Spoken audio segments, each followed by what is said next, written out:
Bien, estamos de regreso aquí en La Voz TV. Rápidamente saludo con mucho aprecio al maestro Jesús Sierra Arias, secretario del Consejo Implementador de la Reforma Penal. Gracias por aceptar platicar No, con al nosotros. contrario, muchas gracias, Jorge, muy amable. Gracias. Y siempre es un placer. Gracias. Bueno, hay un intenso trabajo para la aplicación de la reforma penal, y me refiero a la aplicación total en el Estado, aunque ya entraron en vigor a nivel nacional y bueno, obviamente en Michoacán desde antes. Me gustaría que conociéramos o que analizáramos cómo está en este momento la aplicación de este nuevo sistema de justicia. Dijeran muchos, bueno, tiene que ser total ya en todo el Estado. Sin embargo, ¿cómo va avanzando, maestro? Sí, yo creo que esto es muy importante lo que acabas de comentar, porque si bien es cierto, ya se implementó por disposición de la norma en una fecha, aún falta revisar cómo está resultando esa implementación, cómo está funcionando en los hechos y qué perspectiva le está dando a la ciudadanía, que es lo más importante al final de cuentas, si estamos realmente revirtiendo la apreciación de que hay impunidad o no. Y me parece que al respecto, en los casi 6 meses que llevamos ya de implementación absoluta a nivel nacional y un poco más a nivel estatal, ha generado controversia, ha generado circunstancias que no necesariamente le generan una buena opinión uniforme. Entonces yo creo que ahí viene la parte más importante, la consolidación, que es en donde tenemos que medir no solo dijéramos, el aprecio social por el sistema, sino tenemos que medir el desempeño de los jueces, de los ministerios públicos, de los policías, de los defensores, de los asesores de víctimas, de cada uno en particular y del sistema en su conjunto. Y creo que todavía en ese tema vamos a tardar un buen rato, porque la gente espera soluciones mágicas, cosa que no se puede en ningún cambio. Y pareciera que si no vemos a la persona que nos agredió en cárcel, pareciera que hay impunidad. Claro que ese es el gran problema. Antes nos quejábamos de que había muchas personas detenidas mucho tiempo sin un proceso, sin un juicio, sin que conociera el juez. Y hoy nos quejamos exactamente de lo contrario, que cuando los detienen salen de inmediato en esto que se conoce como una puerta giratoria, sin analizar que la política del Estado cambió. Hasta antes de esta reforma, la política del Estado en materia criminal era la cárcel, y hoy la política del Estado es presunción de inocencia y libertad en casi todos los delitos, salvo los de alto impacto. Entonces aquí creo que todavía no logramos como autoridad transmitir adecuadamente este cambio de política, y no nos hemos dado el tiempo para socializar adecuadamente lo que se llaman las medidas cautelares, que ahora son las que hacen que haya vigilancia de una persona que está en libertad, que no necesariamente se garantiza que no vuelvan a delinquir, pero que es una medida muy importante que seguramente la vamos a ir conociendo el año que entra. Pareciera que el sentir social de un sector es que se está protegiendo o se le está ayudando a los delincuentes, porque aun y cuando hacen o cometen un delito, pues salen de prisión, o es más, ni siquiera la pisan. Bueno, eso es una apreciación que yo respeto, pero que no coincide con la lógica del sistema.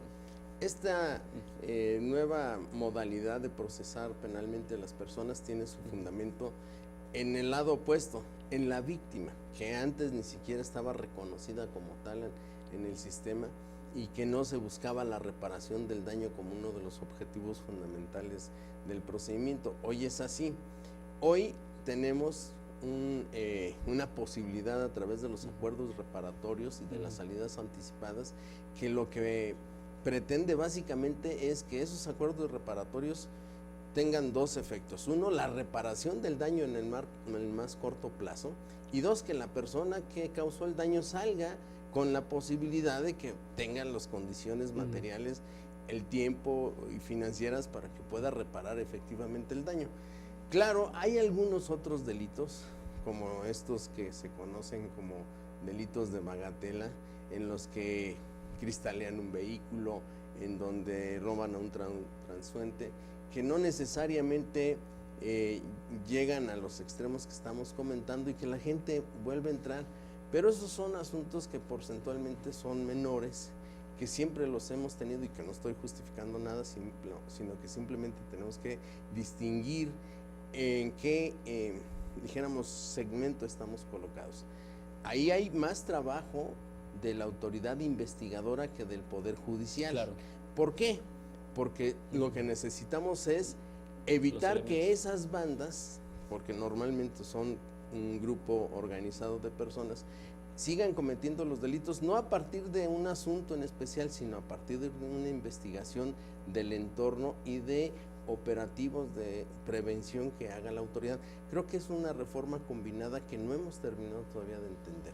Bien, hay voces en el Congreso de Michoacán que advierten que, por ejemplo, delitos como los asesinatos de mujeres no deberían de estar contemplados dentro de esta modalidad de juicios orales. ¿Cómo repararle a la víctima, por ejemplo, si es víctima de un feminicidio, cuando ni siquiera podríamos repararle el daño? Es lo que están discutiendo en el Congreso de Michoacán. Desde luego que sí, pero lamentablemente en el tema de justicia penal hay una disposición constitucional que para bien o para mal determina la competencia ahora en materia penal, y esta es absolutamente federal, de tal suerte que muy poco podrían hacer los congresos de los estados, y lo digo con respeto porque yo entiendo y comprendo muy bien estas circunstancias que generan incluso frustración, pero que ante un sistema como el que tenemos, en el que la disposición constitucional nacional nos dice qué delitos son los de alto impacto y qué procedimiento se sigue. Entonces, ante una reforma que pudiera estar chocando con la federal, pues habrían cuestiones de inconstitucionalidad de inmediato. Que al final de cuentas el resultado sería distinto. Incluso pernicioso, porque la autoridad se desgasta, me refiero a la local. Claro, haciendo este balance rápidamente de que aún hace falta tiempo para analizar la operatividad de los juicios orales en Michoacán. En el Congreso de Michoacán también están ya analizando la necesidad de desaparecer el secretariado que usted encabeza, maestro. ¿Qué hay de esto? Bueno, yo creo que habría que analizar no la necesidad. Acabo yo de asistir a una reunión nacional el pasado viernes 9 de este mes, y en esa reunión nacional el Secretariado Nacional insistió en la necesidad de consolidar el sistema a través de los órganos de consolidación, que es que nosotros estamos teniendo en Michoacán. Más bien habría que analizar si está colocada la Secretaría Ejecutiva en el lugar correcto, es decir, para decirlo de otro modo, el Consejo está presidido todavía hasta el día de hoy por el presidente del Supremo Tribunal de Justicia, y la Secretaría que su servidor encabeza está adscrita al Poder Judicial. Lo que hay que no está, desde mi punto de vista, a discusión, de acuerdo con los parámetros nacionales, y lo digo con mucha puntualidad, los parámetros nacionales, si deben o no continuar los órganos. Allá hay una gran insistencia de que deben de continuar. Incluso nos acaban de dar las 10 tareas en las que va a descansar el programa de trabajo del año que entra, sino que lo que está a discusión es si continúa la presidencia en manos del Poder Judicial y por consecuencia la Secretaría Ejecutiva dentro del Poder Judicial o no. Ese es un tema que efectivamente corresponde al ámbito de los legisladores y que me parece que deben de estar muy atentos a este asunto, que por un lado lo nacional está marcando un programa de 10 puntos muy claros y muy precisos, de los que dimos cuenta el día de ayer en la sesión, y por otro lado la necesidad interna, las circunstancias internas, porque yo sí creo, y estoy convencido de ello, que el Poder Judicial debe de estar abocado a consolidar las cosas, que es al final el operador más relevante que tenemos, porque ante él se presenta Ministerio Público, Defensa, etcétera, todos, y él es el que se encarga de organizar todo. Creo que sí habría que analizar, a la luz de la responsabilidad que tiene, si es conveniente o no que él siga. Me parece que tiene elementos suficientes. ¿Cuál sería la alternativa? Bueno, hay muchas en el país, están diversos órganos en el ámbito del Ejecutivo o Legislativo. Del Legislativo, del Ejecutivo dentro de la Secretaría de Gobierno. Hay muchas como es a formas, nivel nacional, que pertenece a la CETEC, ¿no? Que pertenecía a que Segov. pertenecía a CETEC y que hoy pertenece al secretario ejecutivo del Sistema Nacional de Seguridad Pública. Muy bien. Maestro, encantado de platicar con usted como muchas siempre gracias. y de que dialoguemos con los michoacanos a través de este espacio. No, muchas gracias, muy amable y encantado, muchas gracias por invitarme. Gracias, el maestro Jesús Sierra Arias, secretario ejecutivo del Consejo Implementador de la Reforma Penal.